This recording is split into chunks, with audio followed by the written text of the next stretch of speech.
everyone, Stella here, and welcome into a brand new episode of the Aurora Isles, where today we are going to be showing off a few things that we've added into the world over the last week, and also be getting into a lot of building in today's episode. So one of the things that I wanted to show you off first, well, as you can see, there is a lot of a lot of villages. This is where I generally come and trade all my iron, kind of behind the scenes, but we actually needed to add in two brand new villages. One is the refill villager, and two is the siphon villager. Now, they aren't in vanilla, are they? Mojang hasn't just put these two guys in and not announced it, I promise. But we are going to be using the Enchanted Shulkers mod. It is basically a mod that allows us to enchant our shulkers. So if we get ourselves a bunch of emeralds and a couple of books, and we come over to this guy, we have the siphon book that we need. Actually, I need two of those, so let's grab two of those, and we'll grab two refill books as well. So two refill books, two siphon books, and as you can see, they are enchanted. Okay, so we've got the two books, and I went ahead and grabbed two separate shulkers just out of a shulker barrel.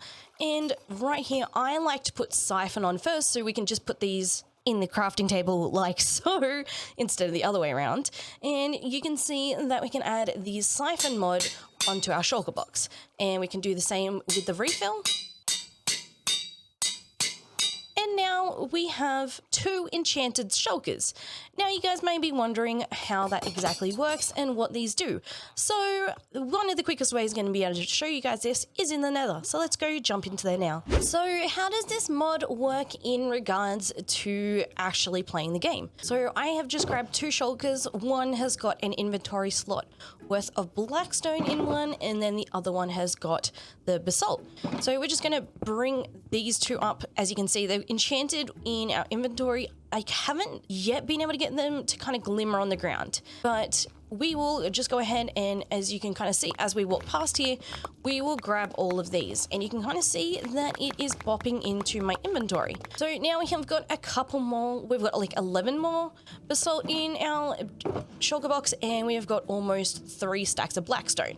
So this obviously is very handy in regards to doing a mega dig like this, and I'll show you actually a bit of an update as to how far we've got in the dig right now. So here is the map.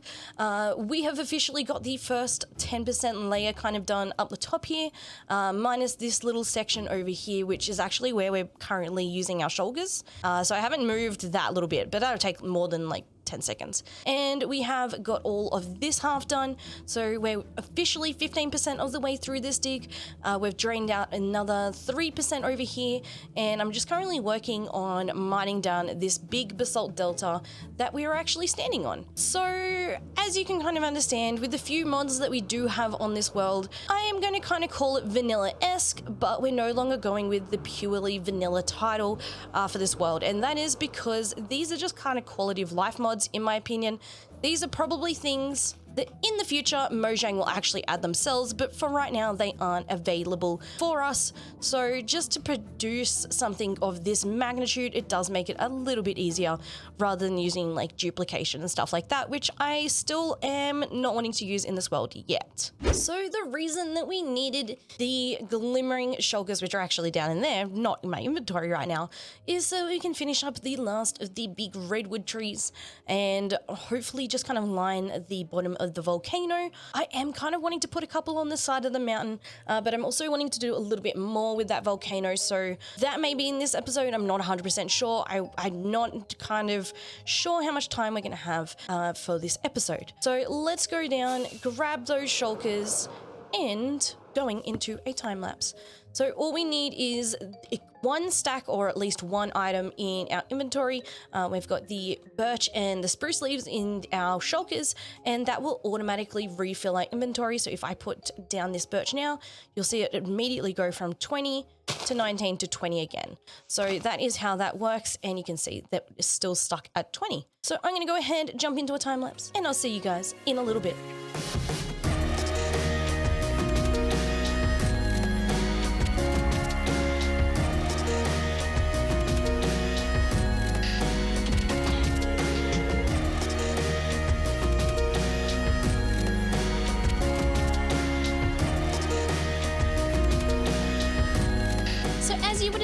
done by the time lapse. We have indeed added all of the trees and the leaves to the trees, as well as adding in some additional trees over in the back here. I've also been using some spruce saplings just to kind of bulk out the area and blend it a little bit more. So if we come over this direction, you can kind of see the spruce saplings and the spruce trees at the base of these trees and kind of allowing it to seep into the surrounding areas.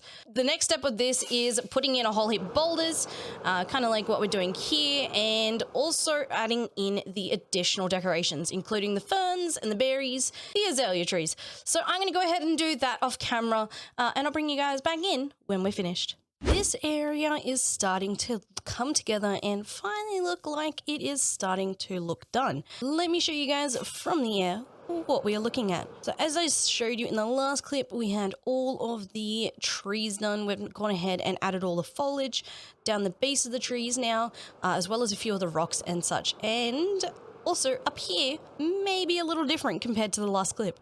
I've gone ahead and built some stuff off camera.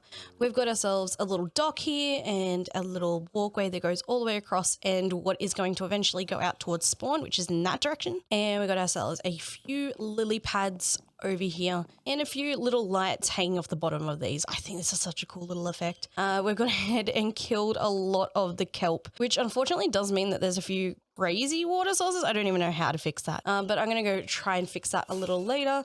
But unfortunately, we need to go and start working on a different section. So we're going to be working on this build today, and I've got some inspiration that I have been looking at through some artwork. So hopefully this all comes together and I can build a water wheel here in the middle. It's my first time ever building a water wheel, so this is going to be interesting. But I'm picturing a water wheel kind of here in the middle, and then a build on each side, and then a build kind of over the top. So that volcano, and that will be kind of framing out the back end of this build. So I'm going to go ahead, jump into another time lapse here, and I'll see you guys in a little bit.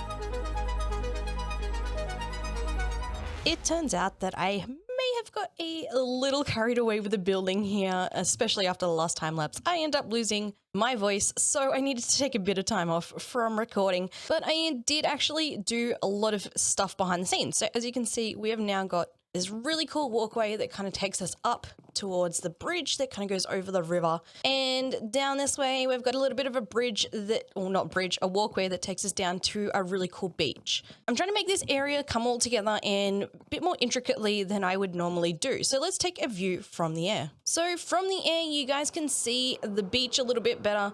You can see the walkways come down on both sides and also come up the back here. We also have brick waterway all the way up to the bottom of the overspillway, so that kind of ties in both areas. Now the next thing that we're kind of wanting to go towards is the detailing of this build and also the boardwalk, because at the moment, in my opinion, it's decent, but definitely not like stellar worthy right now. I want to go ahead and add a bit more detailing in, such as this. It's just such a super simple way of designing things, but adding in a bit of spruce detailing where you kind of feel like this area may have had some like water wash up and maybe it's a little bit moldy or something along that lines. And in the middle where people are walking a lot more, the wood will be a little bit more worn and a little bit lighter. So that's what we're going to be going for. I'm also considering considering adding some more detail onto this build. I'm really liking it, but it's very boxy at the moment. So we're thinking of adding in something along this section in the roof line, as well as maybe something at the back. But I'm going to quickly continue on, do some more building, and then we'll get into the last part of today's episode. Well, here we are. From the last episode, we built up this massive building around the Trident farm. And today I wanted to go ahead and start building up the next of the cityscape around this area. Now, this is going to be the tallest one because it does sit at 262. So I don't want to go too much further than that. So it's definitely going to be the biggest in the area. I also started adding some roadways out the front here, and also added in a little pathway, which I do want to change up a little bit more. I'm not too happy with this one at the moment, but that's okay. It is going to be a work in progress. As I mentioned in the last episode, I've never really worked in this style before, so we're working in a very different style. For today's palette, we're going to be looking at some spruce and some light grey terracotta. I was just over at the mason area, and this caught my eye, so I thought I would go ahead and use some of that, as well as some chiseled stone bricks and some andesite for the bottom section. But with that, guys, let's jump into a quick time lapse where we're going to, again, I know this is like the third time lapse of today. I apologize, guys. There has been so much work going on. My voice is going, yeah, it's not going well. So we're going to jump into another one so that you guys can see what we're doing here on the Aurora Isles world.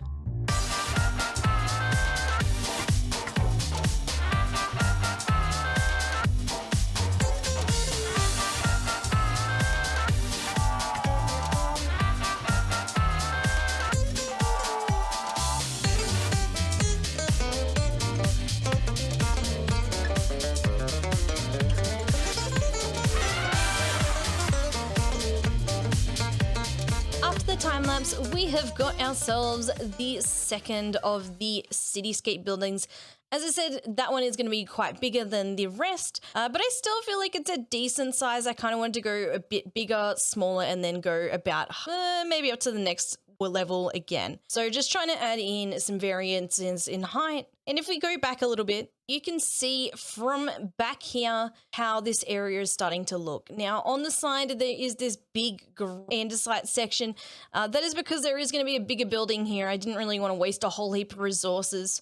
But so far, I'm really happy with how this came out. I'm not used to using terracotta, and I think the light grey terracotta actually came through very well. I like the detailings in the building, and pushing it back a little bit, I'm liking how these are starting to come together. But unfortunately with that, guys, that is all we have for this episode. I know that we've been all over this world today, so I do apologize for a bit of booping. But thank you guys for watching. I really do appreciate you guys. We'll be back with another episode hopefully next week, so stick around to see that. If you guys want to hit that like button, that would be greatly appreciated. If you want to subscribe, that would be great too. And I'll see you guys in the next episode. Goodbye for now.